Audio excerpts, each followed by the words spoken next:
Hi, everybody, and welcome back to Cat's Track. We post an interview with an amazing Canadian each weekday for your daily inspiration.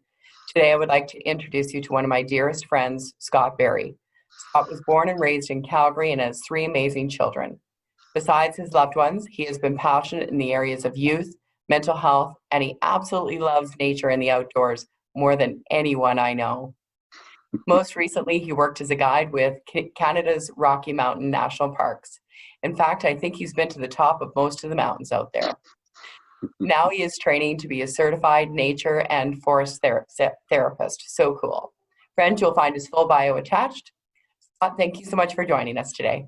Thank you so much, Catherine. It's a pleasure to be here and an honor to be a part of the Cat's Tracks. Thanks, Scott. Are you ready for the questions I feel like that I'm we say? walking among giants. Yes, I'm ready for those questions. Fire Funny away. guy. Okay. Well, the toughest one that everyone's saying they're having a tough time answering is, what's been your greatest challenge in the last few months? Well, I would suspect that most people have related that to COVID.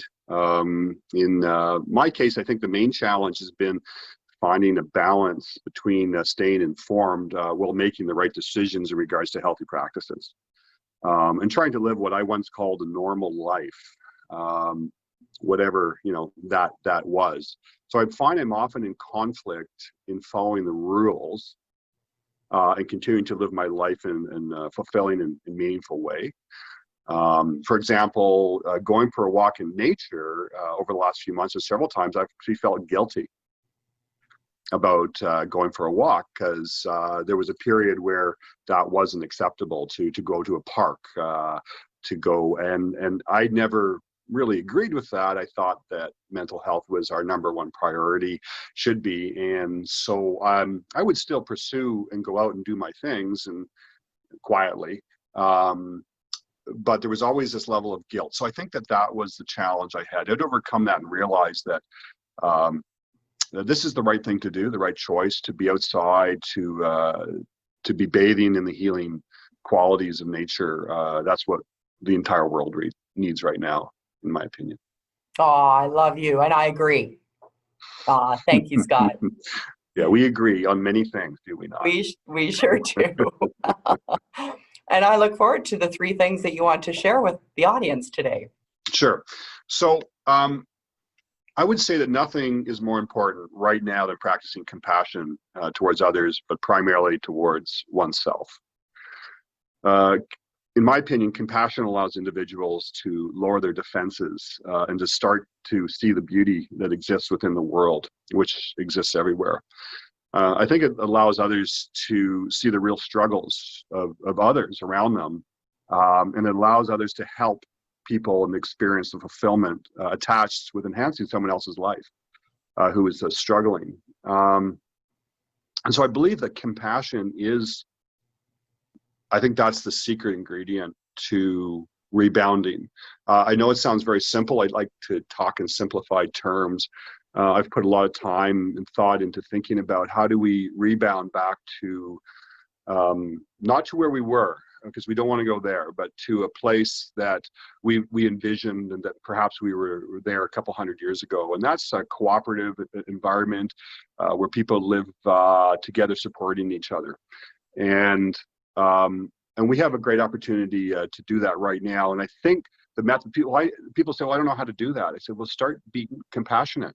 Just start seeing everybody as somebody that you have a level of care for, or love, or compassion.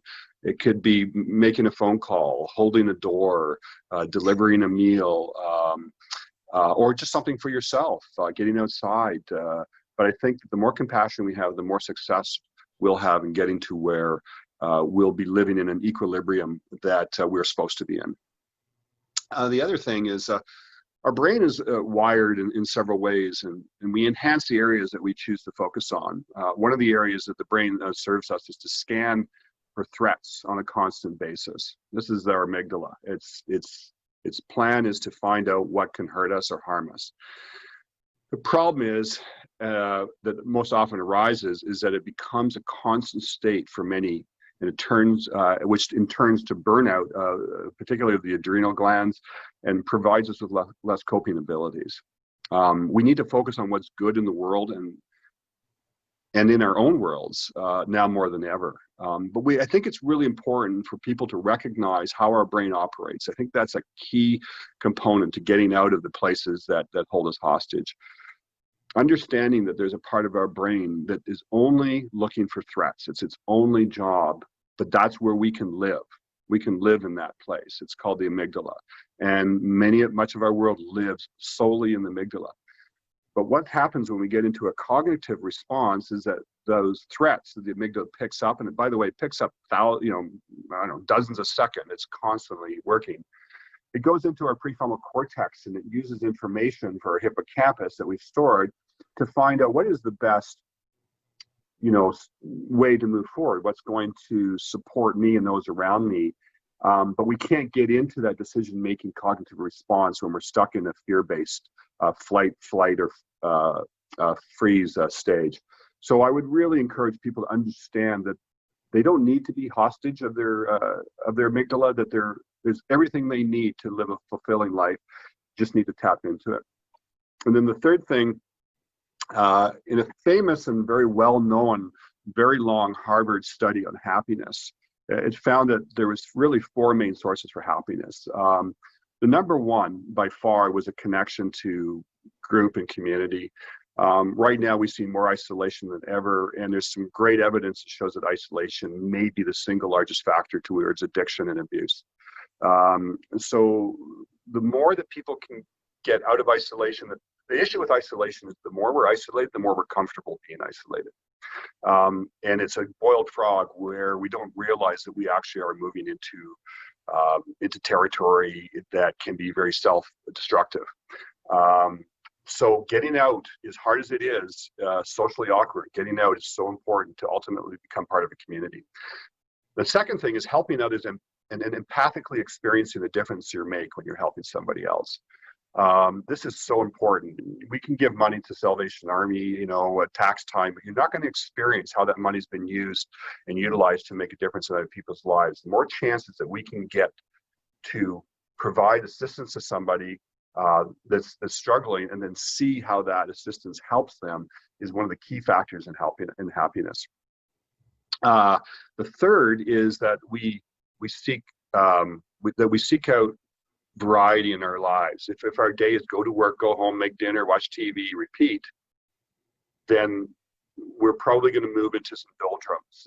So it's really important to say, I've never been to that park, or I never tried that sport, or I wanted to try that hobby, or I want to, make some new friends, just to create variety in our lives, to change it up. So important. And the last thing, the fourth, is a daily practice of gratitude. It's really those 4, and they're very, really simple. So everybody can acquire all these elements on a daily basis, thereby increasing their levels of compassion and reducing their fear-based thoughts and anxiety. And these can be acquired by helping others in need, along with a group of other charitable people. And so, for example, let's say you decide to, help out at the mustard seed or the drop-in center. Well, there's going to be a group of people that go and do that on a regular basis. So that becomes your community. You're making a difference. You're helping people in need. So you'll see that difference happening. It's something different. So you're getting variety in your life. And all you have to do is say, I'm so grateful I can help others. And then you've just basically covered the 4 key ingredients for happiness. Wow, Scott, I knew you'd have pearls of wisdom. So good. Let's pause there for 1 second, if you don't mind. Of course. I'd love to go a little bit deeper. You and I both know, I'm thinking of a few people right now, that when I ask, give me a highlight of what's going on in your world, and they'll say, example of someone yesterday, well, I can't think of a highlight. Wow, not one highlight. So absolutely true. This person's absolutely devastated, hasn't had a job for a few months, was going through a divorce. All of those things are very, very real, and it's awful for her. What is some advice that you would give to someone who cannot see even one highlight or one good thing that they could be grateful for? Absolutely. So we lose our sight of the highlights that have happened to us or will when we don't live in our present moment. So, for example, if we're in a constant state of fear that we're not going to get a job, we're not going to pay our bills, our relationships are struggling, whatever it is, we're living in the future. We're not in the present.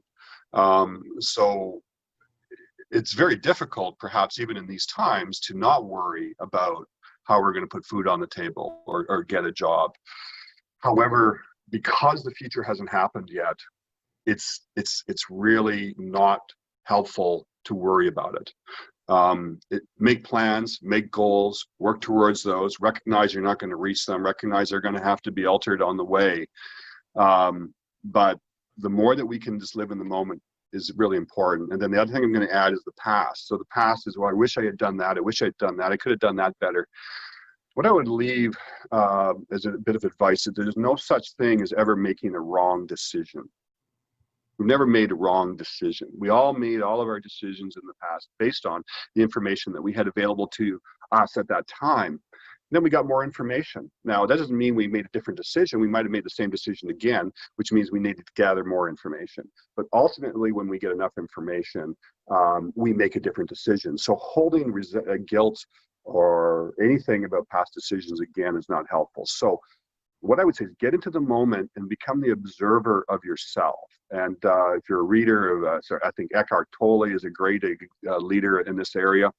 Talks about being the observer of ourselves, and that means that we step outside of ourselves and we label what we're experiencing as if we were a counselor of ourselves. So I'd say to myself, well, Scott's feeling a little frustrated right now. You should be looking down at Scott saying, yeah, I am. You know, what it does is it separates us from that emotion. It allows us to take a larger cognitive look at it and realize that sometimes our problems blow up in our heads and they're really not that big. So when we get into the moment, then we can start to count our blessings. We don't have to look for highlights, but we can just say, well, what exists right now? Like I'm living in a house. I'm in Canada. I've got a kid. I don't have to worry about the cleanliness of my water. Whatever it is for those individuals, just doing that daily practice of gratitude. I would say first thing in the morning, wake up, do 3 gratitudes, and then do 3 at night. So there's a real practical advice. And every time you're moving into the past and the future, move into the present and become the observer of yourself and your emotions. Oh, I love it. You're so good, Scott. And you've been such a great guide for me throughout my life. I'm very, very grateful that you took time today. Well, I'm grateful that I could be For sure. for you. For sure. And your good news or legacy story that you want to share? Well, what COVID seems to have done, I think, for many is to improve their understanding of how important it is to create a relationship with the natural world. And I've noticed that since restrictions have been lifted, that more people than ever have been heading out into nature. Many have discovered the healing qualities that exist, but more importantly, people are remembering. And that's what my job is. Now, I see that much of society still has these ancient connections with the land and the air and all the elements. But in this crisis, we sometimes forget. And even in our society, an industrialized society, over the last 150 years, we started to forget.